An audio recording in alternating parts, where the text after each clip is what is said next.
આ એક 12 કેવી ઝટકા મશીન છે. સોલાર કંપનીનું ઝટકા મશીન છે, જે 12 વોલ્ટના બેટરી ચાર્જર ઉપર ચાલુ થાય છે. તો આપણે અહીં ઓન કરીને જોઈશું.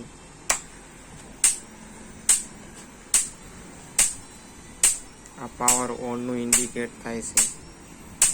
આ અંદરના સ્પેર પાર્ટ છે,